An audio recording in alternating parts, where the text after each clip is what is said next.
That's it, right. Are you all set then? Okay, right. To all attendees, this is a formal meeting, and I can advise that members of the public will be given an opportunity to speak during public open session, but not at other times. The meeting is being filmed, and by being present, attendees are deemed to have agreed to be filmed and to the use of those images and sound recordings. I can advise that attendees should not disclose any personal information of individuals, as this would infringe the data protection rights of that individual.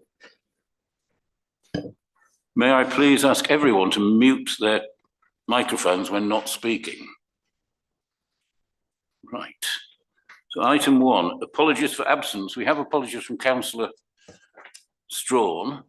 That is all, I believe. Is everybody else here then? Good. Right, item 2, declarations of interest. Does anybody have any declarations of interest in any agenda item? No, right. Chairman's announcements. I don't think oh yes, I do have one announcement. At the annual assembly, we had several members of the public present, which was very nice and very good, which is in contrast to previous years where nobody's come at all. And there were 2 suggestions from the floor about things that we might investigate and have a look at as facilities for the town. I think one was a netball court and the other was basketball. My response was, this was during the PLOS report. My response was to say, well, okay, put all this in writing and then we can consider it. We'll have something to look at. Nobody has come back with anything in writing about those suggestions. So just to mention. Sorry, Councillor Jones. I was just going to say there was an announcement locally that a basketball team's actually now been set up locally for the community, which is lovely, and they're holding some open sessions for people to try out in the view of getting a team set up from September, I believe. And where do they play basketball? Yeah, sorry, I think Andy was going to say the same thing, but yeah, I believe the sort of founder of the group has managed to secure space at Stratton School, I understand. And they're going to be called the Biggleswade Bombers is the plan at the moment to as a basketball team. So I think we all wish them all the best when they set up. Yes, indeed. Right, well, good luck, son. Okay, item 4, public open session. We have no members of the public physically present. Do we have any online, Funder? No? No? Okay, thank you. Item 5, invited speaker. There is none. You're not invited, Carrie. Sorry, I'm check. Item 6, members' questions. Councillor Woodhead. Thank you. I just wondered if there's an update on when the Kitelands Park refurbishment is going to be sort of completed, and if there's a potential date for a reopening, reopening event, something like that. Do we have a date, Peter? It's on the agenda. No, it's on the agenda. Councillor Woodhead, item 10A. So we'll get to that. Does anybody else have any? Councillor Knight. Thank you. Item 13C on the Jubilee Rec path is on the agenda as an exempt item. I know we need to be careful because there are some personal details in the consultees' responses, but provided that we don't name any of the individuals or their addresses, is there any reason why we can't have that discussion in an open session? So I'd like to propose that we move 13C to open session, please. I think, Peter, do you have any comment on that? Is it on a technical basis? No, I've spoken to Councillor Knight, and I think as long as members talk in generalisms connected to the detailed consultation that's taken place and are conscious of the confidentiality of the contribution from our residents, then that will be fine. So that is. We need to have, it is an item for consideration then, so it should come in under 9, shouldn't it? Yes, is everybody happy with that? Right. Members will need to take a vote. Okay, all those in favour of Councillor, do you have a seconder, Councillor Thomas? All those in favour of Councillor Knight's proposal, please. Against? No, right, okay, that's carried then. So that can come in under 9 items for consideration, yes. Item 7, minutes and recommendations of meetings. We have the minutes of the 2nd of April meeting here. I think there were any recommendations. On page 6, right, for factual accuracy. Item, page 6, or page 1, page 6, let's say. Page 7, anybody, any comments? Page 8, Councillor Jones.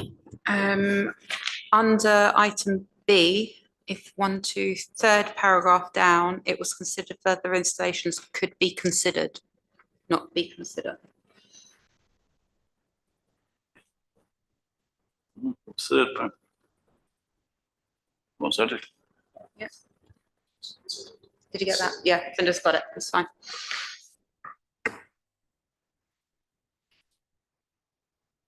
Okay, all right.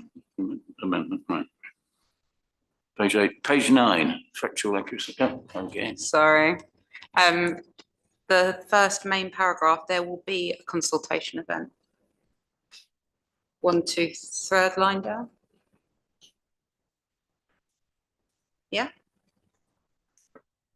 Well, there will be a consult. Yes, right. That's spelling error or typo. Okay. Any more? No. Right. Sorry, proofreading from the job description. Page 10. Okay, so we're subject to those amendments and or corrections. It's now a. So any. Chairman, there's just one actually on page 9, and this is in relation to Brunel, whatever it is, 9F. Just for clarity, when I read it, the last line of that paragraph says early July 2024. There wasn't complete clarity, if you're looking at the minutes, whether the early 2024 was the time when the items were being ordered or when they're being installed. So perhaps we could just change the wording so it reflects the fact the installation is July, if that's helpful. Just change the wording to clarify that then that it is July, which is not so far away now.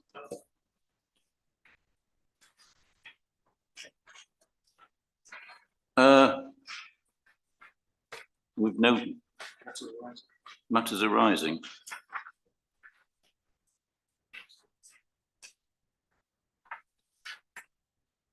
Any matters arising? Page 1, page 6, page 7. No, page 8, page 9, page 10. There are no matters arising at all. Okay.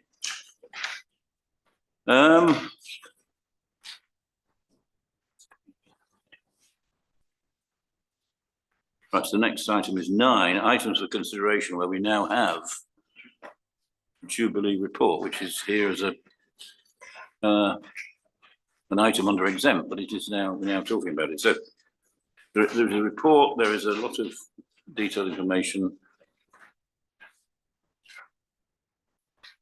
and we have 3 recommendations. So Peter, do you want to talk about this and perhaps go first? To perhaps talk again about the technical. You don't want to say more about the issue of just you don't want to add to that then? No, okay. All right, well, Karim, please, then please introduce the subject. Thanks. Thanks, Mr. Chairman. As briefly as I can. First off, I'd like to thank obviously the public for having given all their good feedback to us, which we've kind of tried to digest, and obviously members as well for facilitating the entire consultation process and bringing potentially some better results as well to us. In an unbiased manner, obviously. Going through here, we had a series of, there were different, obviously, formats in which this was done. But essentially, we had, in hard copy, we had in total 32 responses back.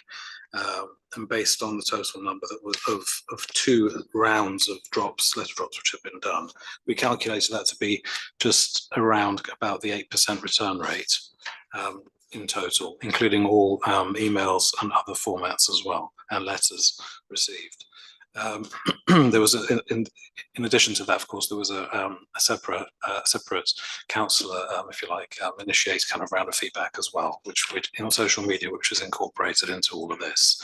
Broadly speaking, very broadly speaking, it would appear that there were some historical issues which are listed in the reports here around the entire site, which may or may not have been, you know, the statutory obligation of the council at the time, going way back in history. And some of the other points here are that some respondents were against the idea of a tiny forest being introduced in its entirety, although others were also content as they could see the sort of well-being type of benefits. Some other respondents overwhelmingly rejected the idea of a newly paved pathway being created, but essentially one of the other thing that stood out actually from the returns for us was that put delicately, the other side of the palisade fencing, in other words, the new development, broadly would appear to be more in favour of the gateway being kind of opened in a delicate manner, as set out in this report, potentially, which of course is up for members to discuss this evening. I'll pause there because obviously there are some recommendations and much more discussion which members want to have. Do you have anything to add to that at this stage, Harry, from your point of view? I'd just like to add regarding the footpath item. If you refer to the appendix for the drawing of the project. What I've sort of suggested is that we create a desired line with a mower. We'll just cut the grass slightly shorter than the rest of the area. So if you actually look at the site at the moment on the ground, there is actually a desired line there at the moment that's created by the footfall. Yeah. So basically we just follow that with a mower, just at a shorter level. Obviously from the gateway to the car park. Yeah. Yeah. Now, just so members then, any member would like to make a comment on this subject? No? Right, well, we move on to the recommendation. Councillor Knight. Well, I suppose I'll start then. So thank you very much to officers and all the staff and everyone who's participated in the consultation, which has obviously been a valuable exercise and has taken considerable time. So I guess you could look at this different ways. But my sort of rough notes said that 19 of the consultees who responded didn't really want to see a gap in the fence. And around 11 were more supportive of a gap in the fence, but 2 or 3 of those would rather either see a smaller gap or have a gate. But if you look at the overall numbers, more than half don't want any gap at all.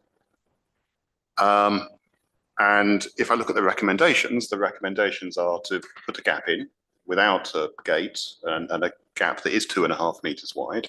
So that doesn't address the request for a smaller gap that wouldn't allow vehicles through. And then says, well, let's make that location a priority for future CCTV provision. But that's, to my mind, kicking the can down the road. And I'm not comfortable with the idea of proceeding with a gap when the majority of people who have responded, now that may yet turn out to be the vocal minority, but you can only look at the people who have responded and without addressing the security concerns, basically saying, look, we'll consider that later with no guarantee it would ever happen. So my view is, I think the consultation's been worthwhile. I think it'll be lovely to see the tiny forest mature, but actually I think we should listen to the people who have responded and put this on hold for now. It doesn't mean we can't come back to it in the future, but I don't see it as a priority item. And if we make a gap in the fence, it's going to be much more difficult to then close it up or something. So I think we should respect the responses that we've received. Yeah, that's 19 out of 400, you're saying. How many people are against it? Well, the responses we've got here, we've got about 33, haven't we? 32. Yeah, 400. questionnaires were issued. Right, but if they didn't respond, you want to assume those that didn't respond are in favour or against? I'm assuming Well, they I don't assume have an they've got opinion. no opinion. So I'm going to listen personally to the 19 who broadly opposed, which is more than half of the responses. Councillor Jones. Thank you. So I agree with Councillor Knight. It's a tricky one. I think it's really good to have a variety of responses. There's a lot of useful information provided by residents. So again, I echo Councillor Knight's words when he says thank you to everybody that went out and saw all that information. When I looked through the responses, for me, and obviously I got exactly the same data, but the thing that stuck out to me most was more about residents' concerns about crime, and notably drugs and things like that going on, which unfortunately we don't have much control over as a town council. All we can do is obviously lobby the relevant people for support in that area. However, what's on my mind, and I don't have the answer, but these are my thoughts, is about if we open up the access, even temporarily, and monitor it, is that some sort of compromise? Because it is just, did you say 8%? I think it's a really small response rate. Keeping it narrow so that quad bikes, there was a mention in somewhere about quad bikes and things I remember, to try and keep it narrow so push bikes can get through, and pedestrians and buggies, but nothing that constitutes in my mind a vehicle can get through.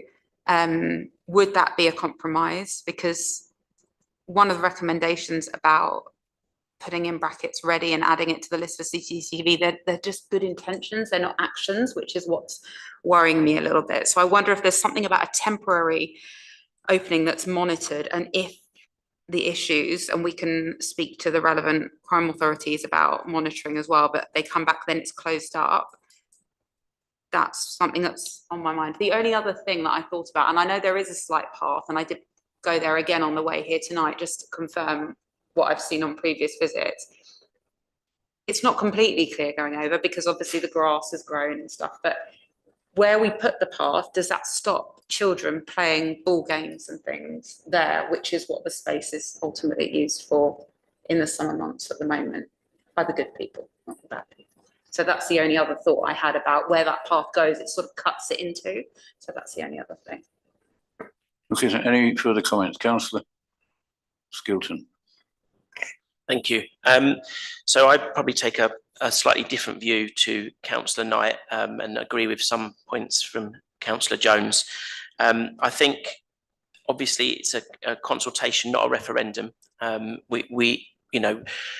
We've considered the views that are against this, and I think the recommendations in this report are good, and it is for a trial, as I understand this report, not saying we're going to do it permanently. And I'll also say, to address some of the concerns around safety and antisocial behaviour, in my experience through my day job, one of the best ways to reduce antisocial behaviour and crime in an area is increase the footfall there and increase people using it.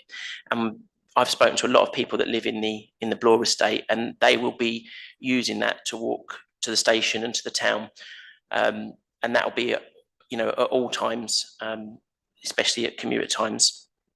And I think it's also, hang on, I've lost my train of thought. No, I think that was everything. Oh no, there's one other point, sorry. I think there was something that I don't think was captured in this report. I may have missed it, but Bedroll Communities Charity did write to the clerk in support of this, as because it will create an additional spoke to the Biggleswade Green Wheel, and just as a wider principle, to encourage more walking and cycling and people to leave their car at home more often. There's lots of studies to show that sort of micro frictions to people walking. So if they've got to take an annoying detour, that will, in their mind, just nudge them to take their car that one time more often. And obviously, as a principle, I think we should be encouraging people to leave their car at home more. Harry, did you have a comment? What about this idea of making it a narrower opening? Yeah. So you can't get any sizable vehicle through it? Yeah, that can be achieved, yes. But I'd like to also add that the police and the community officers were part of the consultation on the open day that we were there, and all the antisocial behaviour issues were brought to their attention. And that was a lot of what was involved in that day. The Tidy Forest project, nobody, wasn't a lot of objections to trees and things like that I found. I found it to be quite a very positive exercise that we've done. The fence, yeah, we could reduce the size of the section we take away. And going back to the desired line, people will create desired lines on green spaces. You know, whether we need to mow one or not, or we just leave it as it is, yeah, because they will create one. So yeah, there's certain other things that we can look at doing. Yeah. Councillor Alban. Yeah, I'm supportive of these recommendations here. As far as the taking that section of the fence down, well, the way I imagine it will be, it'd be easy to put it back again if necessary. But there is a section with bolts, and I think that's the 2.5 metre. So I'm assuming it can be put back again quite easily. And perhaps consideration can be given to putting a bollard in there to prevent any unnecessary traffic going through. Yeah. Councillor Barrett.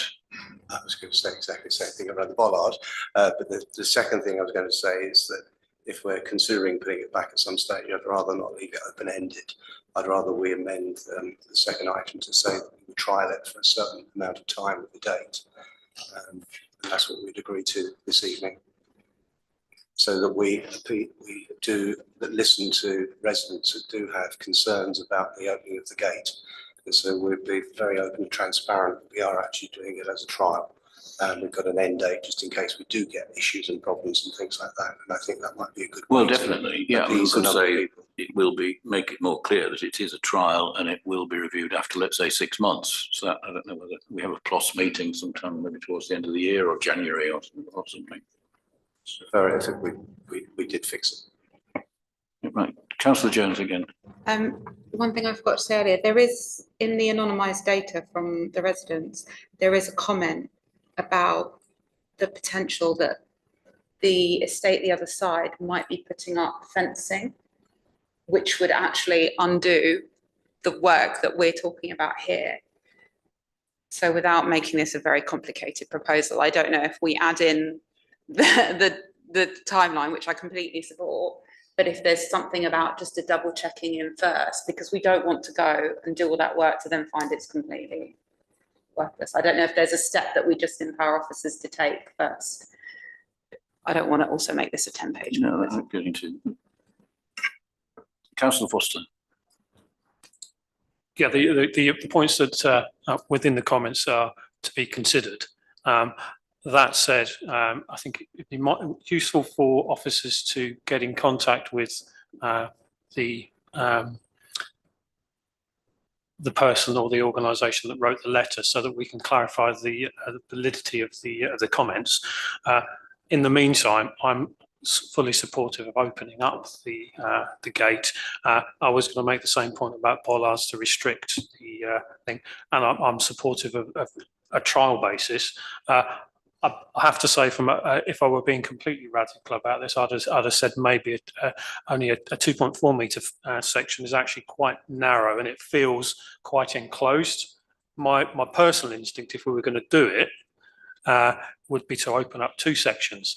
I realise that is not going to be supported by members here, but actually to make it more sort of welcoming and actually sort of to be more effective. I personally think 2 sections are worthwhile doing. I realise that that's not going to be supported at this stage, but I think if we at a point where we can do a trial, review it, I think we put it onto the PLOS agenda for 6 months' time to be able to review it at that point. That's the way forward. In the meantime, we can then address residents' concerns and not address them, but actually see what concerns are highlighted. Councillor Knight. So I think a fixed duration trial is a reasonable way forward. I have a bit of a concern with the bollard idea. I like the attempt to stop vehicles, but I'm also aware that bollards can cause quite unpleasant accidents if someone walks into them or cycles into one accidentally. And I just wonder, are there any other options that don't pose that hazard? You know, narrow a gap, you're probably not better cycle into the fence, but a bollard, if it's dark or something, you can crash into it.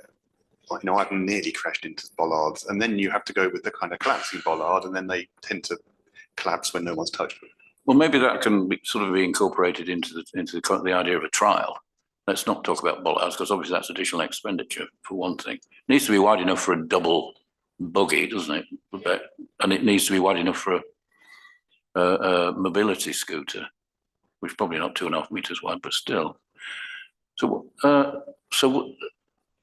Councillor Skilton, yes. Sorry, thank you. Just to add a couple of points. So the minimum that Living Streets, which used to be the pedestrian association width, would want to see was 1.2 meters, and so a bollard in between a 2.5 meters would notionally give you that either side, as if it was just like an eco bollard, they said, which is just a bit of signpost.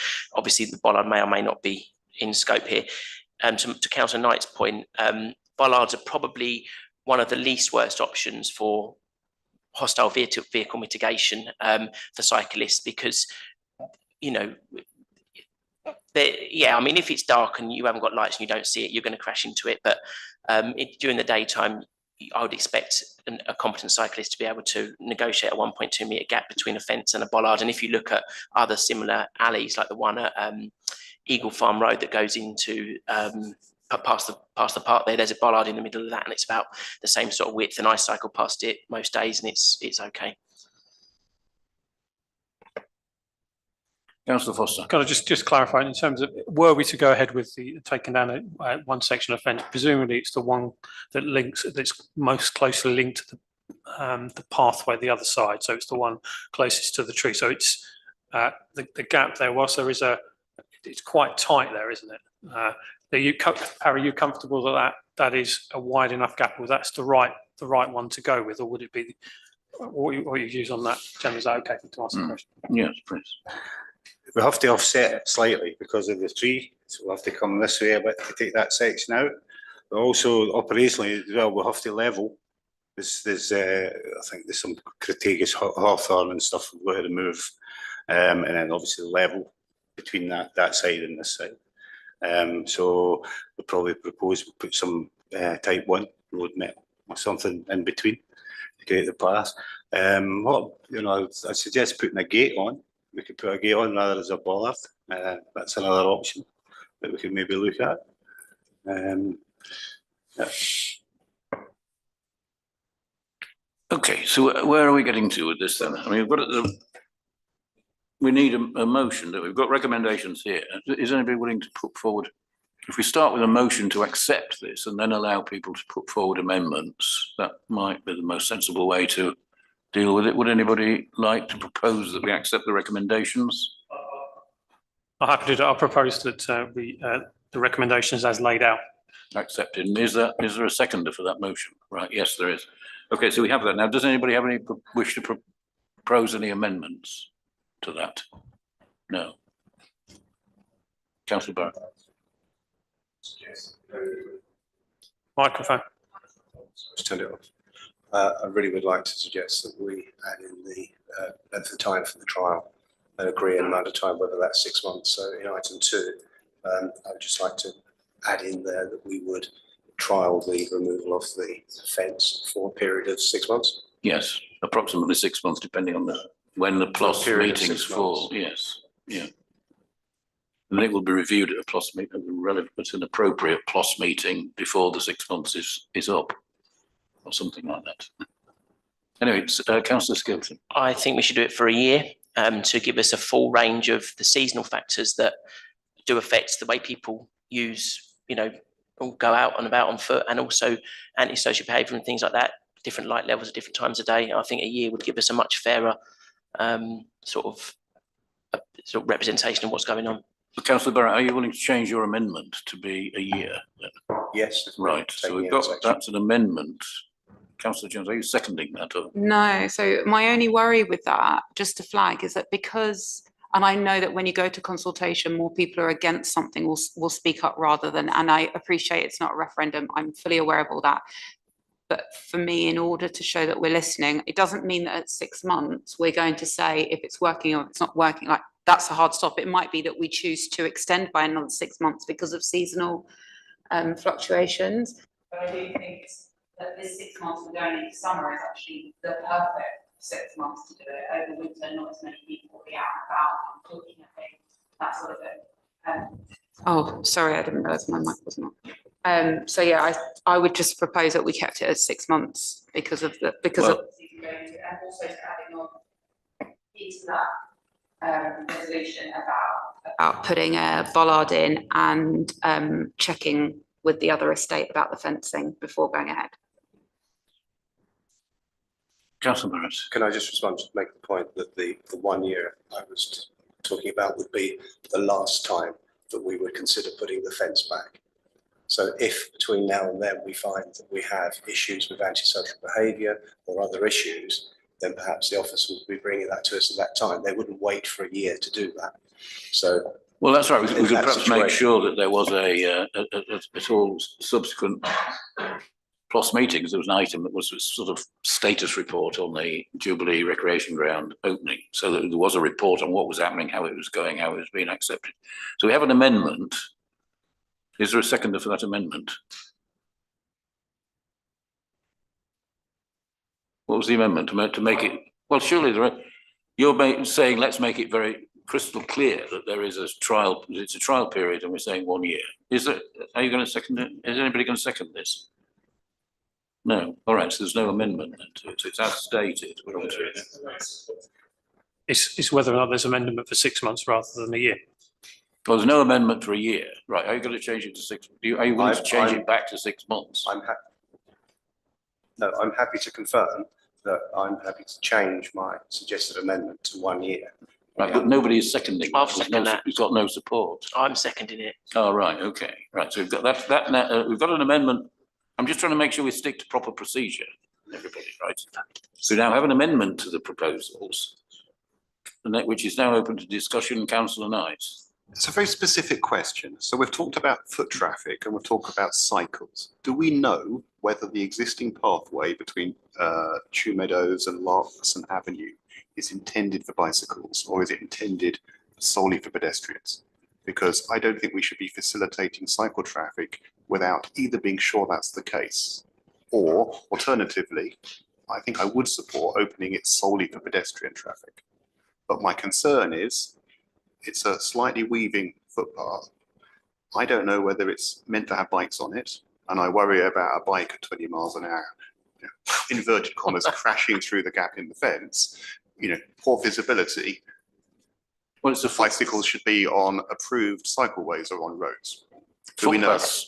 Cyclists are not permitted to ride bicycles on footpaths, and this is a footpath. It doesn't have any. It's just a strip of tarmac, and it's not unadopted, and so it doesn't have any formal, any official footpath, cycle lane, or anything. I don't think it'll be particularly well used as a cycle route, to be honest, because I don't think people are going to be that bothered about cycling across a field when they get through the other side. But some might. Well, again, this can be part of a review, can't it? If it appears to be presenting a problem, then we can think of something to be done about it. You know, I think let's try and move ahead with it.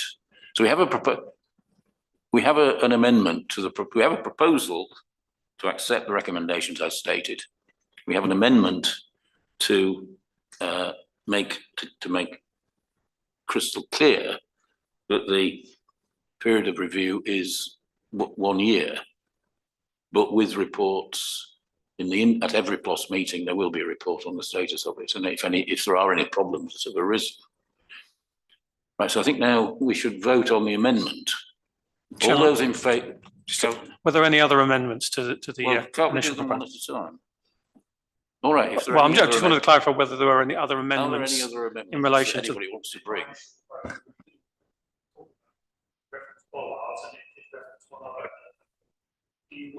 Are we including that as part of this amendment? We can't have an amendment to an amendment, I don't think, can you? Wait a minute, let's just try and, yeah. does anybody feel strongly about bollards? I mean, again, this is something, it's not ruled out. It's something that can be brought up at a future date if there seems to be any need for it. That's the point, I think. I'll try an amendment if I may, which will probably fall, but I propose we open it up solely for pedestrian access in the first instance, which means some sort of kissing gate arrangement, because we don't know if that footpath is intended for cycles, and I don't want someone to get hurt because someone cycles through too quickly. So my proposed amendment is to open a gap, but in such a way that it only allows pedestrian access. Right, so that's the second amendment. Is there a seconder for that second amendment? Right, so that's the seconded. That's on the table now. Councillor Gilcher. So just on the back of Councillor Knight's question, just on that point, I get what you're saying with the kissing gate. Back to your point about mobility scooters, that won't allow them through, just for that. Councillor Alban. Yeah, so in addition, we've heard that there's a possibility of another fence being installed there. If we go to the expense of putting a kissing gate in, that would be completely wasted public money. Well, yeah, so we can make that subject to, are you willing to accept, Councillor Knight, that that's subject to confirmation that there is? Yes, to my mind, we should definitely be contacting the land agent and understanding if they have. We should be doing that anyway, but I think we can make sure we do that. Let's not overcomplicate it all. Councillor Jans. Could we, as a compromise, within the amendment of a year with regular reviews at PLOS, checking with the agents to make sure that all of this is worthwhile, could we ask officers to investigate and decide the most appropriate solution to stopping larger vehicles going through, but still accommodating mobility scooters, buggies, those sorts of things? I don't think we can control whether or not somebody on a bike chooses to go down that path or not. That's outside our control, but we can make sure it's as safe as possible for. Yes, so is that the second amendment you're slightly amending? I was sort of hoping it would tie everything together and just be amendments to summarise Gary's one, full stop. All right, so the amendment is, let's make it all one. The amendment is that we make it clear that there is a trial period of 1 year, but with regular reports of the status by officers to every PLOS meeting between now and 1 year from now. That we make it clear that it's for pedestrian only and investigate ways in which that might be enforced. Yes. And look is there going to be a fence on the other side, in which case the whole thing, we shouldn't do it anyway. Councillor Barrett. Sorry, I think the bit about the pedestrians was a completely separate. Oh, so we're not having, okay, so we've got two amendments. The first one is a strict trial period of 1 year, but with checks at every PLOS meeting, and officers will look into it.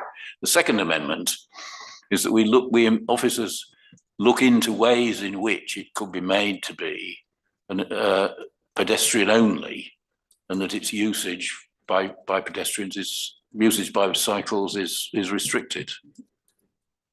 Councillor Skilton. I thought the amendment was for officers to consider ways to prevent vehicles from getting through.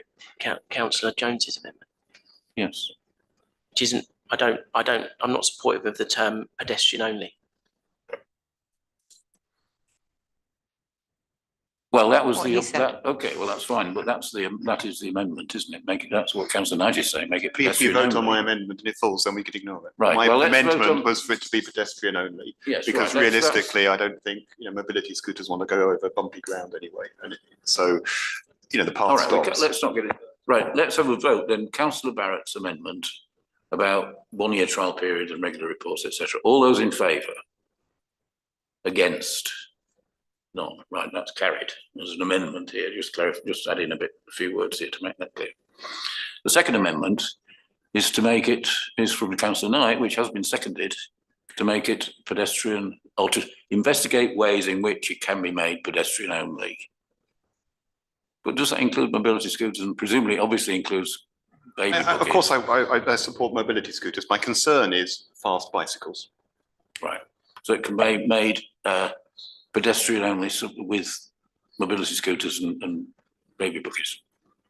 That has been seconded, I think. Right. All those in favour of that? 2 against. 5. So that's 4, that falls. Right, so we now vote on the main recommendation as amended by councillor Barrett's amendment. All those in favour? 1, 2, 3, 4, 5, 6. Against? 1. Right, so that is carried also. Right, thank you. Let us now move on to the next.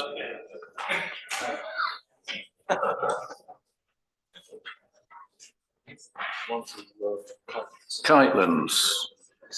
Let us move on now to the items for information. 10A, Kitelands report. Karim, would you like to comment on this?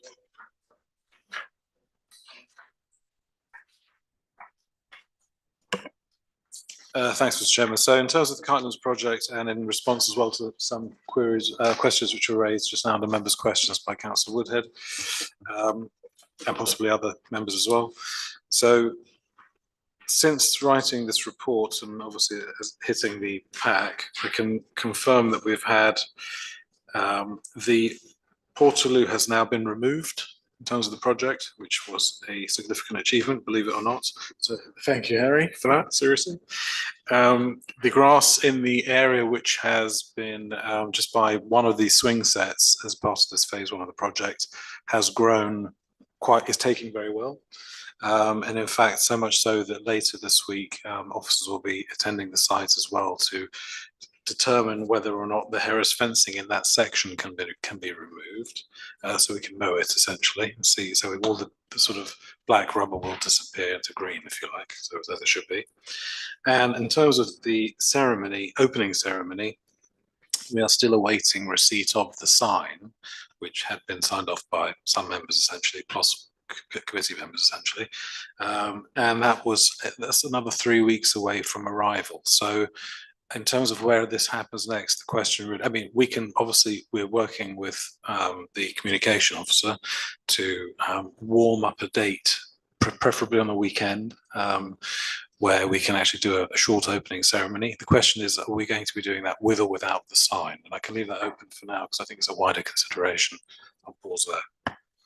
Does anybody have a comment? Councillor Foster. I'd hate to talk about the sign because I know there was a bit of a conversation around the detail and the sign. So we'll park the sign. I don't think the sign, fingers crossed, the sign isn't an issue. I'm sure it'll be absolutely fine. In terms of the, really good to see that this is progressing. I think it's and we've got a sort of timeline for it. I think it's just a case of let's get a ceremony. My only concern, I guess, is it's phase 1. There's not as much within the phase. So I'm sort of hesitating a little around a big ceremony for a launch of something that might not feel as big as it could have been. So I'm not suggesting we shouldn't do it, but I think the public expectation might be heightened if we've got an opening ceremony and then that they arrive with essentially 5 or 6 pieces of equipment. If we were to do an opening ceremony, I think for later on, that might work, but I'm not suggesting we shouldn't do it, but I just want to manage residents' expectations on this, really. Yeah. Do we have any information about the second tranche of this money then? Thanks, Mr. Chairman. None at all at the moment. That's the way we were instructed to consider this project so far. Okay. Right, any other comments then on this subject? Councillor Woodhead. Thank you. Just kind of following on from Councillor Foster's points, really. I think you'll be wise to have a bigger event when it is all completed. I think that would be the right thing to do, as we did with Franklin's. But I also think it's important to mark in some way the sort of stage 1, phase 1, whatever, to draw residents' attention that we have been doing this work and there is a lot of activity going on. So, I mean, I'll kind of leave it for council officers to calibrate what that might look like. But clearly we could do something smaller and then look at doing something bigger later on. So, but I do think residents across the town, not just in the proximity to Kitelands, but they need to know that we're investing in this with Tritax Cemetery and others, and you know that we are looking at the play equipment and the parks. Because I know that a lot of residents value and appreciate them. So I think it's useful to tell residents essentially what we're doing. Okay. Any other comments? Okay, so that's obviously the members note the report, and we're leaving this sort of slightly open then for future thought as to what we're going to do about opening ceremonies or anything like that. Right, item B then, 10B is PLOS project update, which is a sort of summary. Nice, which is very nice and very good, interesting to have this actually, but do you have any comment on this then, Peter? Yeah. We've tried to put together an overall status report at the request of the chairman of PLOS, basically to give members reassurance about the other array of different projects that sit under the PLOS banner. I apologise if there's some repetition here, because obviously on a weekly basis, as clerk, I send out a status report to all members in regard to the breadth of activity within the council. So there is some repetition in this document, but it is obviously to note for PLOS members. So there is some minor elements of new news here, but there is some also repetition here at the same time. But the main thing here is that I think this probably should be a regular occurrence, that at every PLOS we come with a status report on the breadth of projects that are taking place. Yes. Oh, absolutely. That was my intention. And give some reassurance to members that we're on task, if that's okay. Yeah. If there's any particular questions connected to any particular projects, then obviously our officers are happy to take them. Thank you. Okay, yeah, that was it. And I think yes, as you say, there may be an element of repetition, but there's perhaps no harm in that. Just picking out things that are specific to PLOS, so that PLOS members can be aware of what's going on. It's fundamentally to know. One, if I may, from anybody comments now? The very last item, it's again, I think we did have some confusion over this at the last PLOS meeting. And it's not UK SPF is one thing, and that's a separate issue that, as we said before, really ought to be under town centre management. This is not UKP. This is signage of capital assets, which is a resolution passed, I believe, at the 30th January meeting. And I really don't know what is meant by the comment there. What's town PowerPoint slides? But I think it's clear what is intended. I mean, it might take some time to do it, but sorry, Peter. Yes, do you have a comment on this? Thanks, Mr. Chairman. Thanks, Peter. So, town PowerPoint. So on the last row, that you're absolutely right, Mr. Chairman, that the Shared Prosperity funding has a line in there of approximately £20,000 for various other types of signage across the town centre and wider, but not everything else. It's not all encompassing. So that's one kind of strand of activity we've been following. There's a second strand of activity, which admittedly is still, I'm afraid to say, slow, I think. However, that bit essentially is about taking the existing slides that we have, making them more accurate, of bird's eye views of the sort of various drawings, one per PowerPoint slide, which sets out street furniture essentially, but by location in its entirety, and then applying a kind of, if you like, X marks the spot, or way we would think of having a sign put in. And then there'll be probably 4, 5, 6, 7, 8 different types of signage for different areas, all looking the same though, essentially, to be applied across the entire town and beyond potentially. So that's the kind of, and that's kind of a little bit more, although we have the source material for that, that needs to be, what's the word, made more accurate, as I said, more correct. And then secondly, then we can keep the slides and apply this extra strand of clarity to it on signs. Good, fine. Yeah. Okay. Do you have a comment? Only to summarise what Karim's just said, just to be happy to just try and support that. So you've got two strands of work here. You've got signage that's supported by UK SPF. Once we've got absolute clarity from CBC that the money is coming, we're almost there. So that's one part of the signage issue. There's a second bit of the signage issue where the work has begun, but we're clarifying that and we're moving slowly. So there's some apologies connected to that. It hasn't been a priority, I'm afraid, at the moment. When we've got clean intelligence connected to that, we'll come back with a paper for members to consider in regard to colourage and just generally what it looks like. But unfortunately, at the moment, it's not been a priority. No, okay, as long as it's not forgotten about though, because I think it's important that we as a council make our residents aware of things that we are doing. Even, for example, even a small sign on some of the flower beds.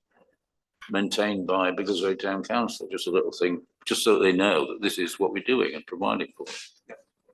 Anyway, sorry, right, anyway. Does anybody have any further comments on this? No, no. Moving on, public open session.